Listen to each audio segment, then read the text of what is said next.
Duka mendalam masih terasa di rumah Intan Olivia Banjarnahor, seorang bocah yang menjadi korban kekejian teroris. Ya, Intan yang masih berusia 2,5 tahun telah meninggal dunia Senin dini hari kemarin.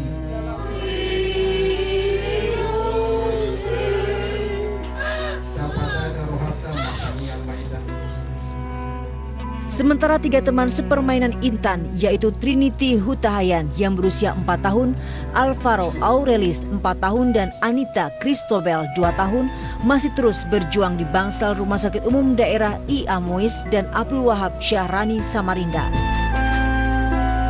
Malapetaka itu terjadi pada Minggu 13 November 2016, hari yang seharusnya melengkapi kebahagiaan Intan dan teman-teman kecilnya.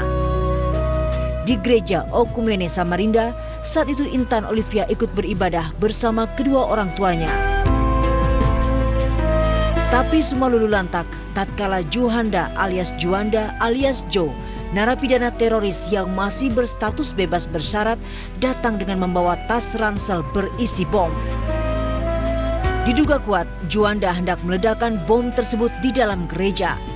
Namun bom rakitan itu lebih dulu terjatuh di halaman gereja. Saat itulah Intan yang lugu dan beberapa temannya sempat melihat sejenak dan kemudian kembali bermain tanpa menaruh curiga. Ini motor siapa punya Pak yang di depan ini? Jemaat. Oh jemaat Pak ya. Tadi sempat masih melaksanakan ibadah atau gimana ini Pak? Sementara ibadah. Oh sementara ibadah. Sementara ibadah dalam. Oh gitu Pak. Langsung ada ledakan gitu. Ada ledakan di luar. Makanya ada 6 orang korban, anak-anak. Semua anak-anak. Setelah bom meledak, Juanda berusaha kabur, tapi warga sekitar gereja mencegah dan menangkapnya. Saya lihat orang sudah lari kan, pas tinggal mobil bersama anak di mobil. Langsung saya kejar, belok ke belok pertama tidak ada perahu di situ. Belok kedua ada perahu. Mana orangnya di perahu? Saya Pak, kenapa? Tolong kejar ke sana. Aku takut deh. Kalau kami tidak pergi, berarti kamu kumpul ini. Oh iya. Langsung ke sana. Oh jadi pelakunya sudah ditangkap Pak? Sudah, saya yang sendiri langsung. Tanpa senjata, tanpa ini aja tangan. Sekarang kan udah tertangkap pelakunya, jaringannya sudah diketahui, ada 5 orang lagi sudah ditangkap, ya sudah dikembangkan. Tapi ini sebenarnya pelaku lama yang kasus bom di Serpong sama bom buku ada kaitan itu. Kelompoknya Pepi Fernando, jaringan lama. Jadi sekarang dia bergabung sama Jihadi. Aksi bom gereja Okumene Samarinda semakin menambah daftar panjang kekejian kelompok teroris yang mengatasnamakan agama di negeri ini. Sudah pasti kekejaman ini tidak dapat diterima nurani dan akal sehat. Lalu, faktor apakah yang membuat teroris kembali meneror negeri ini? Mari ikuti diskusi Indonesia Lawyers Club malam ini.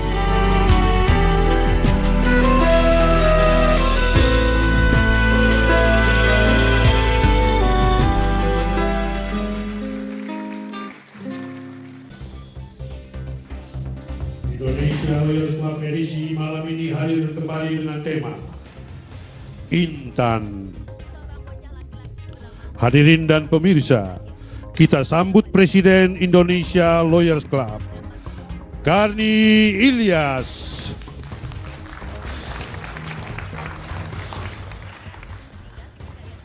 Pemirsa, kita bertemu kembali malam ini dengan diskusi atau membahas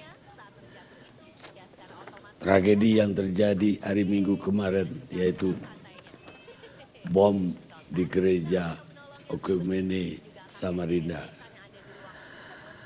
dan menewaskan seorang anak tak berdosa berusia 2,5 tahun yang lagi asik bermain bersama teman-temannya di halaman gereja.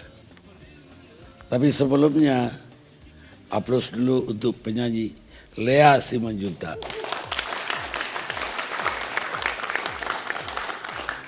Dengan lagu prihatin terhadap Intan. Tidurlah Intan.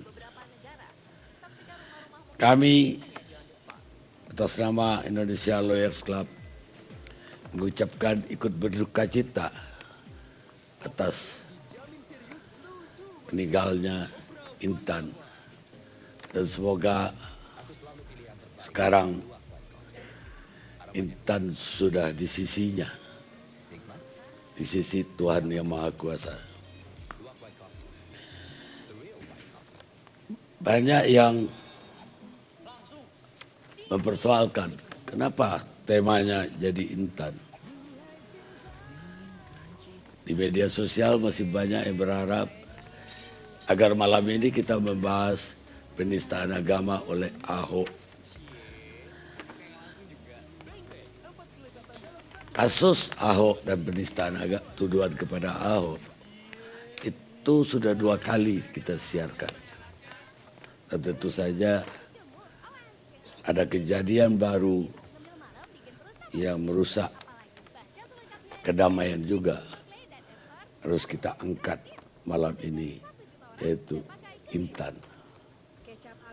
Orang tuanya memberi nama yang luar biasa sebenarnya. Intan itu dalam bahasa Yunani tidak tertaklukkan. Itu mineral yang batu permata yang paling keras di dunia ini. Semula kata Intan dipakai untuk baja karena dianggap baja yang terkeras. Ternyata Intan jauh lebih keras dan punya cahaya yang paling cemerlang. Sayang cahaya itu direnggut atau ditenggelamkan dalam usia yang sangat muda. Karena itu malam ini saya undang saksi mata Pak Rimson Simbolon. Bisa Pak Rimson ceritakan apa yang Pak Rimson lihat dan dengar ketika itu. Pak Rimson ini ada di gereja Okumene ya hari itu. Dan juga jemaat dari gereja. Ketika itu katanya misa udah selesai, tapi masih silaturahmi di dalam. Anak-anak ini keluar, apa betul itu? Terima kasih untuk kita semua. Kronologisnya kayak gini Pak Karni. Anak-anak sekolah minggu ini sama-sama masuk kita sama orang dewasa. Kebetulan anak-anak sekolah minggu ini, guru sekolah minggunya tidak hadir. Jadi duluanlah orang ini keluar. Karena orang tuanya belum keluar dari gereja, otomatis orang itu nungguin orang tuanya di depan gereja. Pada kebaktian kami sudah mau selesai, Pak Pendeta sudah mau ke depan, mau kita salami. Disitulah kejadiannya bom itu Pak. Terus sudah meledaknya itu 3 kali, paniklah semua orang tua ini. Tidak tahu arahnya kemana. Saya keluar dari pintu samping gereja itu. Duluan saya pertama sekali keluar umat yang ada di dalam itu. Setelah saya lihat motor ini terbakar 4. Saya balikkanlah motor ini 4 ini Pak. Baru teriak di seberang jalan itu di depan gereja itu. Nggak tahu entah siapakah orangnya itu yang teriak itu. Teroris bilangnya. Teroris bilangnya. Terus saya lari. Kejar bilangnya dia kan. Kulihati ke sungai sudah. Terorisnya ini berenang. Terus ketika itu ada kapal kecil yang punya mesin itu ngejar, tapi sambil teriak-teriak semua orang di pinggiran jalan ini, tangkap, tangkap, teroris, teroris. Kebetulan saya kerja di PT Sumalindo, sekitar 500 meter lah dari gereja ini. Penjaganya perusahaan ini ada polisi setiap hari 2 sama tentara 2. Saya langsung lari ke perusahaan ini minta bantuan sama perusahaan itu. Minta bantuan sama polisi itu dikerahkanlah anggotanya Sapam ada 6. sama polisi itu. Langsung dibawa kapalnya, dikejarlah pelaku ini. Setelah itu sudah dapat, mau dibawa ke dermaganya Sumalindo ini. Masa sudah ada 400-an, Pak. Jadi Pak Pendeta bilang juga, proses saja, bawa aja sudah ke Samarinda, ke Kapolres. Nanti kalau diturunkan di sini, mati nih pelaku ini. Kita tidak dapat apa-apa, tidak tahu kita nanti jaringannya apakah, tidak tahu kita. Bilangnya Pak Pendeta. Saya juga teriakkan gitu. Akhirnya mundur masa itu, polisi sama sapam-sapamnya Sumalindo ini bawalah ke Kapolres Samarinda. Kayak gitu kronologisnya kejadiannya Pak Cornelis.